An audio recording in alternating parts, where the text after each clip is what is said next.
Hey y'all, just an update. I actually got about 30 minutes before I have something to do. So, um, for those of you that already know that looked at my last video, which was I just uploaded it yesterday. I have been here in a hospital since Saturday night. Okay. If you want to know what happened, I recommend you go back and look at my last video. So to sum it all up, I pretty much landed myself here due to bleeding from my placenta. I have placenta previa. I was supposed to get released from the hospital on Tuesday, but my bleeding started back up again. And unfortunately, they want to keep me longer. So I need to, wait a minute, because I need to sit down. So pretty much they just want to keep me longer. The high-risk doctors had just paid me a visit this morning, and they told me that pretty much due to me bleeding again last night, they are going to consider keeping me here until it's time for me to deliver. Another thing is anytime I catch myself trying to go to sleep, record a video, whatever the case is, on the phone, important calls, I get interrupted 24/7 all day. So this is what I have to deal with.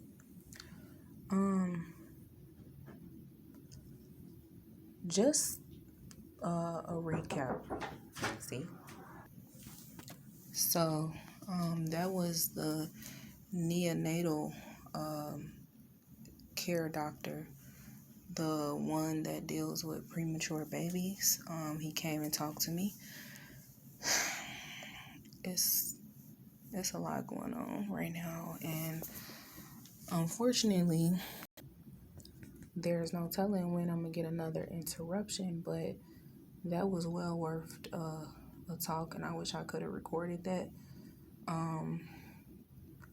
He was pretty much explaining to me on basically my chances, that pretty much the doctors had came and talked to him, and they were saying that my chances of being delivered is possible at this point. So they just want to have him prepared to take care of my baby once he gets here early.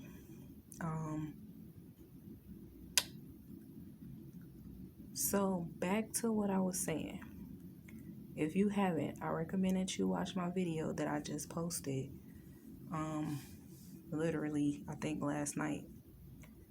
Basically, to sum it all up, I'm here for bleeding.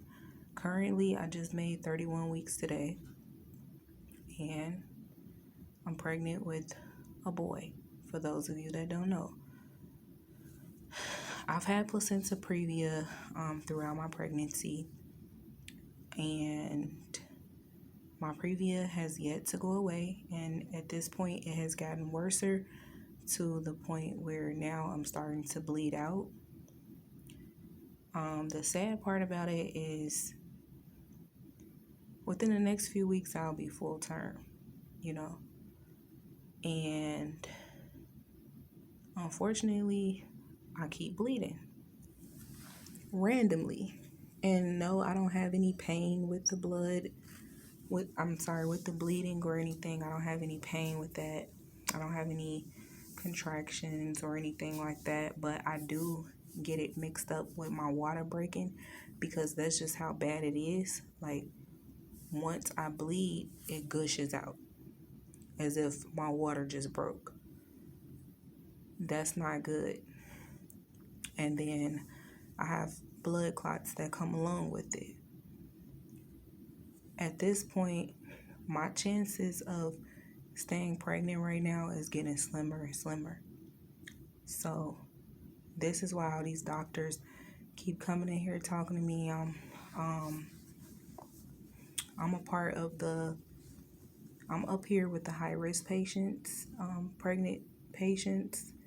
I'm considered high risk, and they have a whole team of high risk doctors, and they have a neonatal care team that take care of the preterm babies that's delivered early.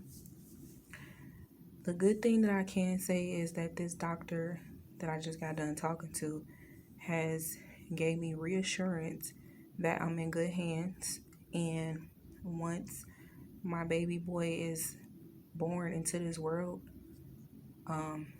if he happens to come sooner than expected, they will take good care of him and make sure that he has the best care. They said in their NICU unit they've dealt with babies ranging from 30 weeks gestation until 36 weeks gestation.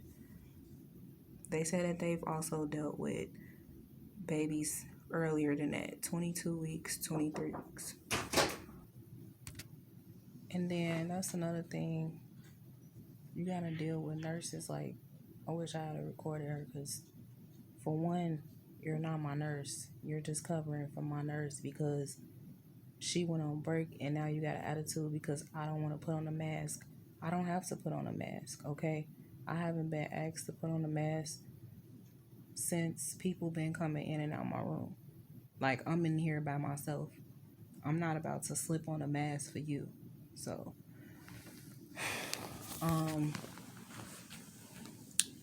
I declined putting on a mask, and I'm not, you know what? In my other videos, like I said, I'm not bowing down to tyranny, and I don't have to. If I don't want to put the damn mask on, I don't have to. You know, I'm in here chilling by myself. My husband is not here right now. So, yeah, just, you know what? And like the next time I have to deal with somebody of that nature, I already know exactly what I have to do. You know, because you can excuse yourself out of my room. For one, I got a lot going on. I don't got time to be going back and forth with nobody about a damn cloth that I'm supposed to put on my face. So, anyway, let me calm down, y'all. But so that's another thing too, as well. I know I'm getting off subject, but like lately, y'all, I've been having anxiety attacks. Like, it's hard for me to breathe.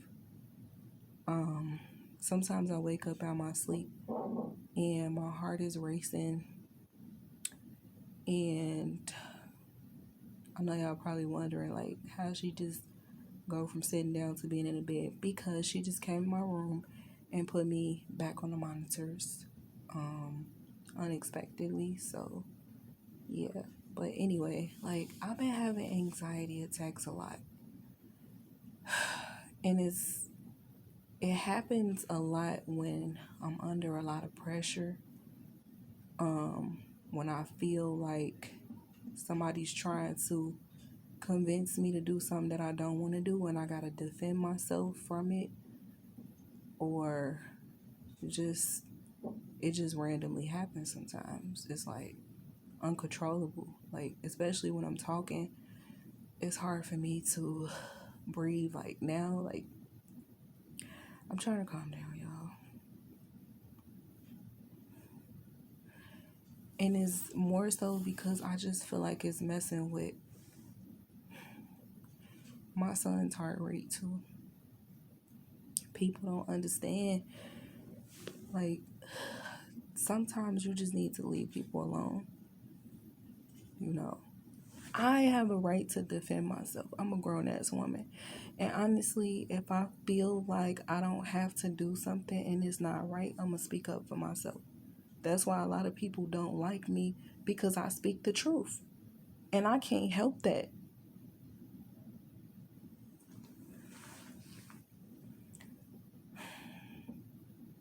I can't help that when I was younger, I literally used to let people run over me and not speak up for myself and constantly get done wrong. And now I got kids of my own and I wouldn't want that to happen to them. So now that I'm an adult and I could speak up for myself, it just seems like it causes conflict with other people. And honestly, I don't give a fuck. You know what I'm saying? Like, I just want to be able to express how I feel. Sorry, I'm getting pissed off right now, but I'm starting to get irritated as fuck.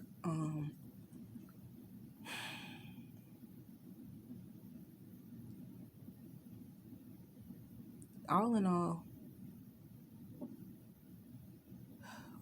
I, I, I feel like my stress levels is going up at this point. So I need to calm myself down.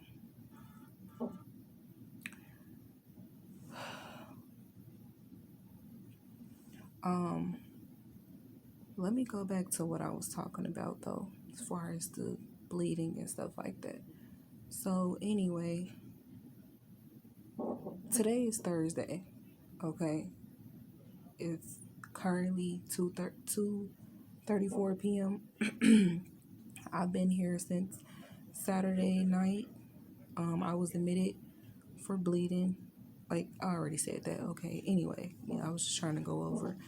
Um, my bleeding has stopped Sunday morning, or might as well say late Saturday night. It stopped, and then yesterday it started up again.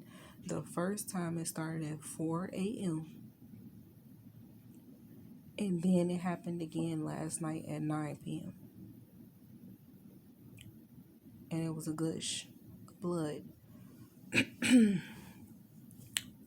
The fact that it keeps happening, it is lowering my chances of leaving the hospital, which means that unfortunately I was told that I'm going to be in here up until I deliver. The high risk doctors are anticipating delivering me early, between 36 and 37 weeks. Currently, I am 31 weeks. I just made 31 weeks today. They want to keep the baby in as long as possible, but the more that I continue to bleed, it will be a risk for me. And it's just risky, you know. So they're saying to me like they're trying to steer in the other direction as far as making sure that I don't have a preterm delivery. But if it keeps continuing to happen while I'm being monitored here at the hospital, then they're not going to have a choice but to take him out. I mean, it's unfortunate because he's still currently developing. He has a few, I'm not going to say long, he ain't got long, you know what I mean? Time is going by really fast, you know, but he still had like he still has a few more weeks of development, and they don't want to send me outside knowing that it can be a possible risk of me bleeding out again. My ultrasound was scheduled for it was a 32-week scan I was going to have next week, but it looks like I'm not going to be going because I'm going to be here in the hospital. So they said that they wanted to give me an ultrasound done at I think 33 weeks just to see like is my placenta going to move at all. But so far they said when they looked on the ultrasound the other day, it looked like it just didn't move at all. Like it's still low lying. It's still placenta previa. It's not moving at all. So, the the good thing about it is my baby, he's definitely had his steroids or whatever like that, to mature his lungs faster. I had got some magnesium. Okay, I'll see that. I got some magnesium in me yesterday, um, because I started bleeding out yesterday. So they hurried up and put me on magnesium, um, to develop his brain faster or whatever the case is, so that he won't have any neurological disorders. Um, so they've been, one thing I can say is they've been taking pretty much good care of him, while he's been inside of me. They're doing the best that they could at this point. It's some certain things that I don't agree with, for the simple fact that I've never obviously been in this situation before. So I have questions like a real mother would. But one thing that I do recommend for anybody that's in the same boat as me, ask questions. Ask questions. You got every right to ask questions. You got every right to decline anything. If you don't want to do something, don't do it. Don't force yourself to do it. Because you have some of these doctors and nurses that are extremely convincing. And, they'll try to talk you into some stuff. Especially if they see how vulnerable you are. I know they look at me and they probably think that, but they can never get away with it. Especially if I feel a certain kind of way about something, I'm going to tell you off the rip, like, no, I'm straight, I'm good. But obviously, with the steroid situation, I felt as if, I've heard a lot of backstories on it, and I haven't heard anything bad about it. A lot of women, and even the neonatal doctor, and even the high-risk doctors have told me that a lot of patients, babies has came out doing amazingly well, So the steroids does help. But, at the end of the day, me personally, I'm not into the, I'm not into like the shots and all that stuff. I'm not with all that. I like the natural way, everything naturally done. So, to save if it's gonna save him, then I guess I have to go along with it.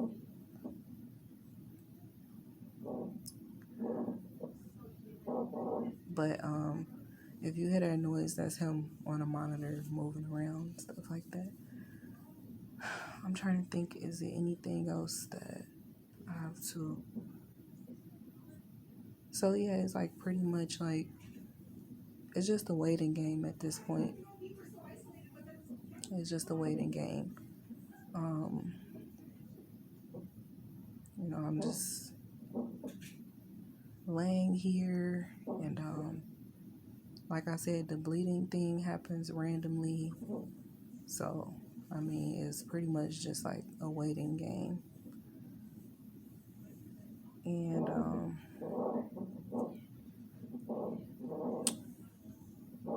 all I can do is just hope and pray and keep the faith that our son is going to be born into this world healthy, happy, and just this too shall pass, Pray for healing for myself, and just keep me in y'all prayers, keep me in y'all prayers. It's a lot that I've been dealing with over the past few months. So it's like it's like it's like things will literally go from being good to being messed up again to being good again. But I just know that somewhere in between this, everything is gonna be all right. I know it is. It takes time, and my life is not like anybody else's. Like, you know what I'm saying? Everybody else has a perfect life, or a good life, should I say. Everything's going good for them. But here I am, sitting on the edge and wondering when this thing's going to be right. Guess what? I know, you know, I know it will. I know everything going to end up going back to normal for me, and I'm going to look back on this day and all the other days in my life and say, wow, I made it through 2020 and 2021. You know, all smiles, got everything I wanted. I just look to God for everything at this point. And I stopped relying on people that will say they can help me in this situation and that situation. Because to be totally honest, a lot of people don't have, how can I say it, the sincerity in their hearts to really like try to help you. You know, some people will temporarily be there for you just to be nosy in your life and in your business and stuff like that. And that's all they want is information on your life. Once they get all that information and you asking them for help in the midst of all of that, they'll just like snake you out and stop talking to you. I mean, it's all good though, because at this point, all I got is my husband, my kids, and myself, and God. So, and that's all that'll ever be. Don't say that you can help me or you can help either one of us if you really don't even intend on doing it. You know. And then you got people that keep saying like, oh, I can help you get this and that. But the whole time, like, it's something that when they tell you that, you get all geeked up. Like, oh my God, this person really finna help me. And come to find out, they not really trying to help you. All they trying to do is steer you in the direction of the help. But they not sure for sure if you're going to get the help. Like, what? I can do that myself. I know how to do my own footwork. I know how to do research. I'm good with research. You know, I can steer myself in the right direction and help myself.